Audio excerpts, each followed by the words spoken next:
Hello everyone, today we are going to be talking about DCS Supercarrier. As you can see, this Hornet is being launched.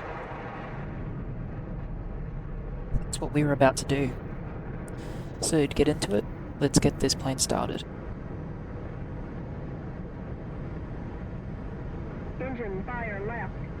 Engine fire left. Engine fire right. Engine fire right. APU fire. APU fire. Bleed air left. Bleed air left. Bleed air right. Bleed air right.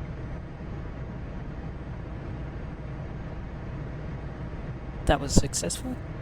This is just to check that the emergency systems on the Hornet are working, to ensure that if there is a fire or an engine fire or an APU fire, the aircraft will actually alert me of that. Time to start up the APU. This will give us our initial power to start up both of our engines. Let's just close the canopy before it gets a bit too loud.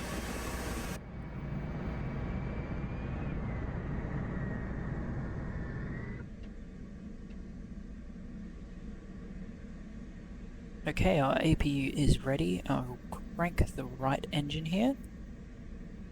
You'll see this number go to start up. It means the engine has started to spin.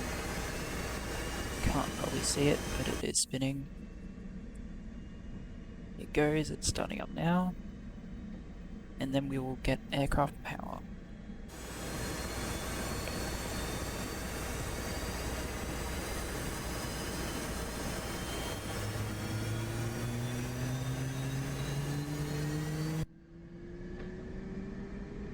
Good stuff, there it is. Roll left. Roll left. Flight controls. Flight controls. Got a flight controls warning there, so I'm going to have a look at that. I won't turn on my taxi light just yet, because I'm not taxiing. So now we have power to all of our screens here. I can see what's actually going on. Just going to put on a bit test there, basically checks the aircraft, make sure everything's working. I'm going to turn on my radar and inertial navigation system. Basically tells me where I am at all times. Allows me to navigate. I'll let that align while I'm doing that. I'll start up my left engine here. I don't need the APU anymore. And what I'm going to do is I'm going to use the right engine to start the left engine. If I put up my RPMs on my right engine, it will eventually start up my right engine. Left engine, sorry. There it goes, numbers are going up. Engine is started.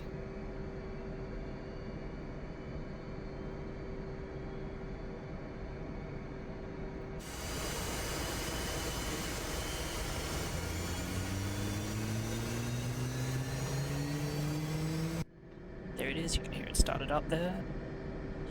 Now I'm going to turn on my RWR, or radar warning receiver. This basically tells me if I'm being shot at by any missiles. There you go. All of these are friendly US ships. These are just a part of the carrier group. And then I will test this system. And it will go through the different sounds the radar will make depending on your situation.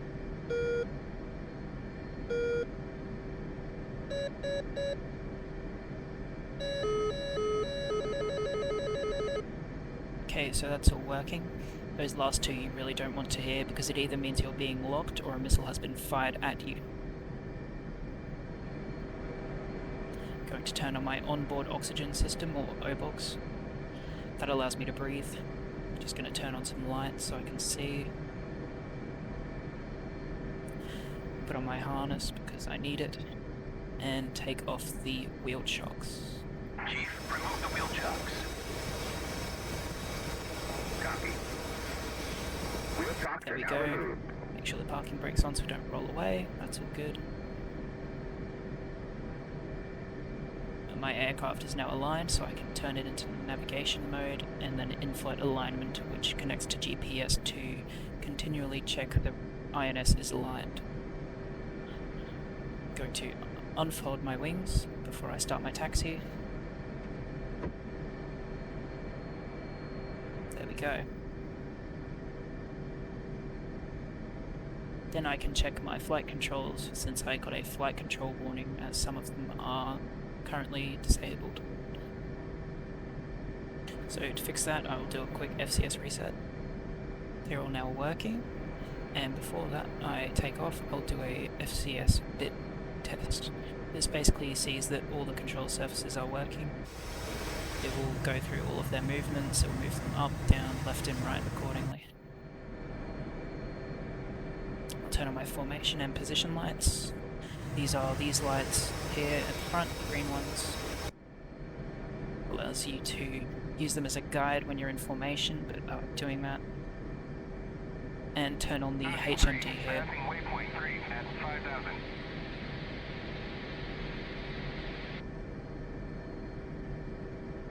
This basically allows me to see my speed and altitude while looking outside the aircraft and different threats on the RWR system.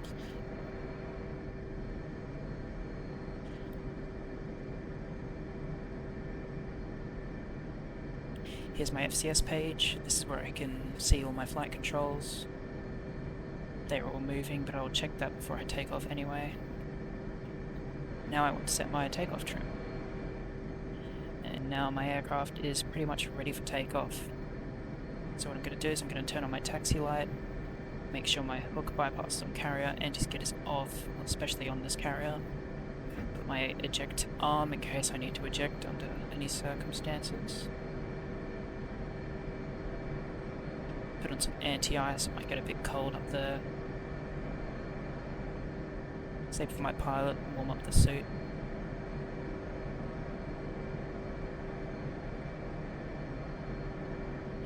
There we go, turn on the radar altimeter. This is just a radar that tells you how high you are. Very useful, it gives you an accurate reading, except you need to be below 5,000 feet. And now I'm going to tell the ground crew I am ready to take off. Now they will guide me in eventually once I start to taxi.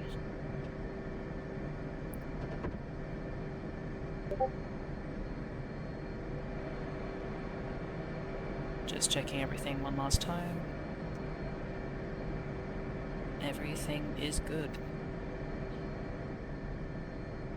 Now I'm going to turn on my data link, which allows me to see information from other aircraft, and my IFF, which is a decoder that allows other friendly aircraft to see that I'm not a Russian that's going to kill them. Now I will begin my taxi to the catapult.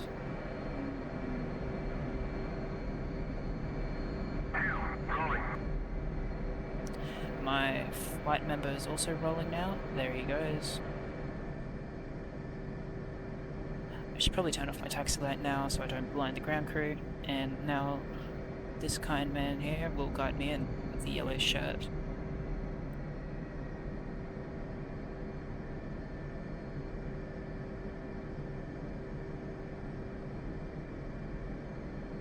He will keep waving his arms to signify that I need to keep moving forward. When his arms left or right were out, that would mean I need to turn that direction. The fists mean I'm going to stop now.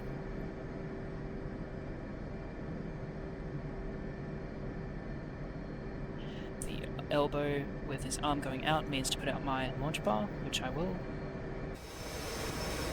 You can then see the ground crew that are going to put on that so I can eventually take off. He is going to ask me to move forward again. Okay.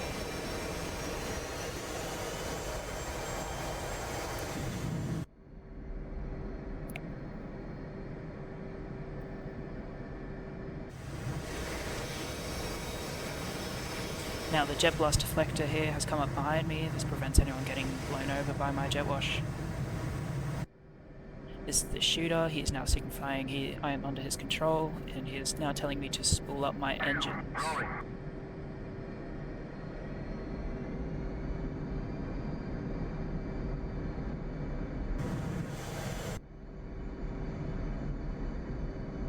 Then I will spool up my engines to 80 RPM. Then I'm going to salute. This signifies I'm ready to take off. See all the ground crew put their thumbs up to ensure that the systems they have checked are correct and working, and now the shooter has shot me off. And eventually, if the ground crew will do their job, they will launch me.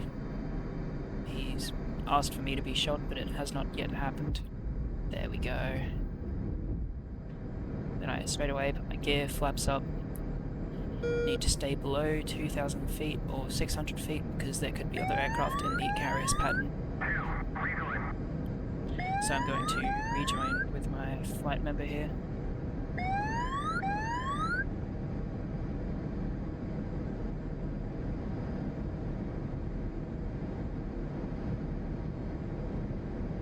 Flight, go, echelon left.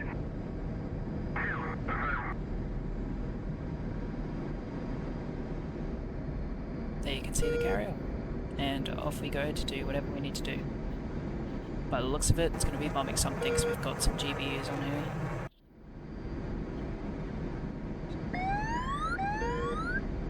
GBU is guided bomb, by the way.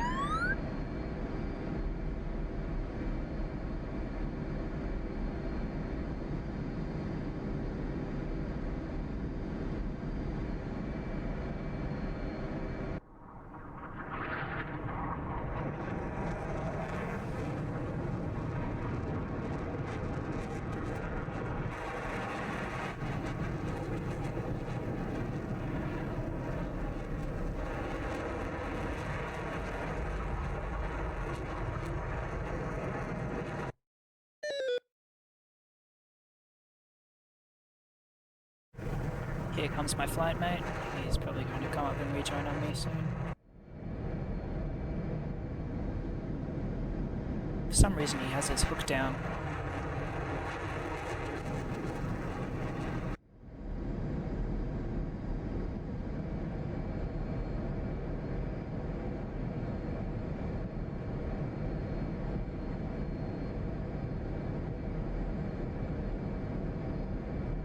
There he is.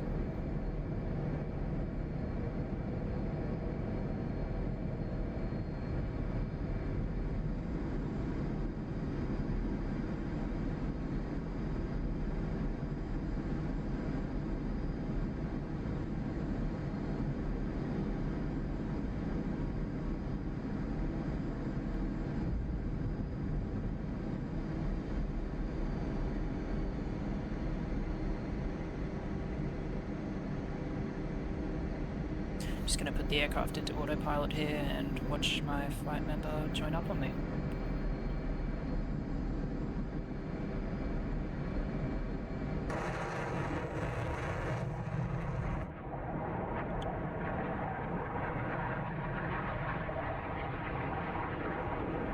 Flight, go, echelon left.